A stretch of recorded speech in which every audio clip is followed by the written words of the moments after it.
Jadi memang ya dia itu sedang menggerakkan. Jadi dia pasti belum semuanya dia habis barangnya. Nanti ketika ketika sudah begitu banyak lagi antrian gitu, nanti dia cabut lagi bidnya, kemudian nanti dia jualan lagi. Ketika udah nyampe bawah 189, 190, dia coba tebelin lagi gitu supaya naik lagi, ya gitu-gitu aja sih. Ya bagi yang punya modal ya memang bisa jadi market maker. Karena market caps di SWOT ini kecil. Ya, Maksudnya dia nggak begitu terus cabut lagi berarti nggak jadi transaksi. karena memang dia bikin bid palsu, Pak. Karena dia memang pengen jualan. Karena kan yang ada di pikiran trader yang memang bisa dikatakan baru ataupun yang memang secara teori ya, secara teori sih Bu, kalau misalkan terjadi bid yang tebel itu berarti harga akan naik karena begitu banyak permintaan kan, otomatis ya kita ibaratnya kalau kita mau beli ya kita nggak mau nawar, pengen dapat barang ya langsung haka gitu kan. Jadi eh, kalau misalkan kita tidak terlalu banyak jam terbangnya pasti akan menyangka wah ini bidnya tebel gitu, dia bakal naik lagi, otomatis kan haka kan.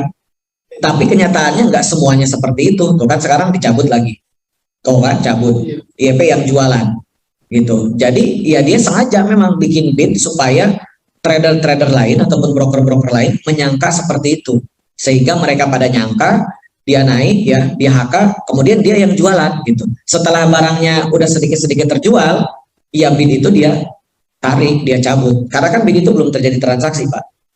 Iya, kan belum terjadi transaksi kan. Misalkan saya juga nih pasang mau 50.000 lot di saham SWOT ini di harga 190, bisa aja. Tapi kan apa namanya tuh kita kan bisa tarik lagi kan gitu. Jadi makanya setiap bid tebal itu tidak selalu naik gitu, tergantung ada siapa di situnya gitu. Dan pastinya kalau misalkan kita udah tahu di situ ada Mas B, kita harus hati-hati gitu. Jadi jangan sampai kita malah jadi termakan, dikarungin sama dia lah gitu. Tuh kan sekarang nggak ada bidnya habis, dia langsung haki sampai bawah sampai 169 tuh lihat. YP semua yang jualan kan sampai 187, karena sampai segitu pun dia udah profit karena dia bid, karena dia average-nya di bawah 170, udah lah langsung. Apa enggak sakit hati yang nggak dicoba beli kan itu. Nah jadi yang seperti ini ya harus menjadi ini ya bahan perhatian buat kita gitu. Jadi tidak semua bid tebel itu bakal naik dan tidak semua over tebel itu bakal turun. Kadang ketika over tebel pun kalau misalkan baik itu ada news ataupun fundamental ataupun teknikalnya bagus, itu bisa ada yang bikin breakout karena aliran yang buy on breakout pun ada. Jadi mereka itu pada beli ya ketika udah breakout. Kalau belum breakout ya nggak beli. Kayak tadi kita lihat di MLPL. Kalau misalkan dia kan sekarang udah jauh di bawah MA5. Kalau misalkan dia bergerak di atas MA5 dan dia bisa breakout MA5, di situ ya udah pasti banyak yang beli. Kalau belum, ya dia naiknya sampai MA5 kemudian turun lagi gitu. Jadi memang ya harus sering sih gitu kan supaya memang kita terbiasa gitu melihat.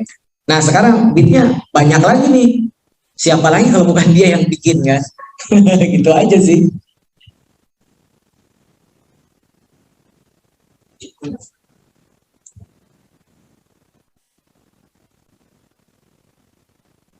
Nanti coba aja diliatin terus. Nanti hilang dia banting kiri lagi. Gitu aja sih dia mainnya.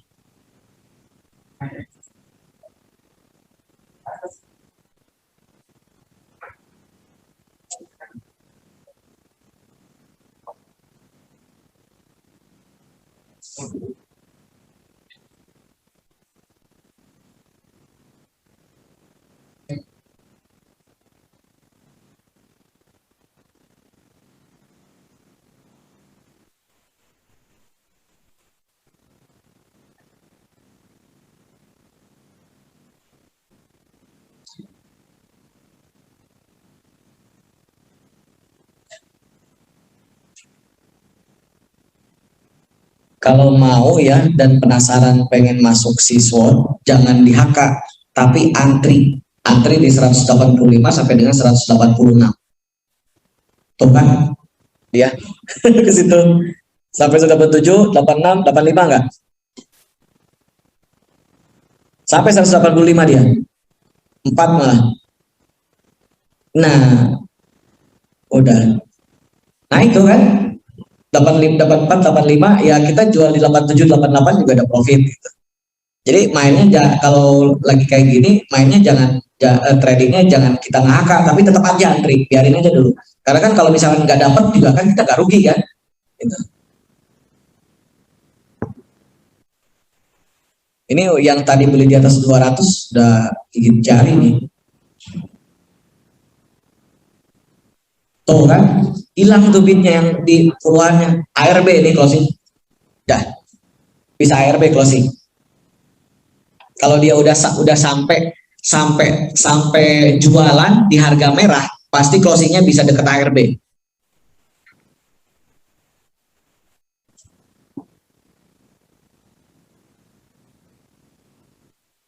Tuh kan 2 juta, 2,1 juta dia jualan barang yang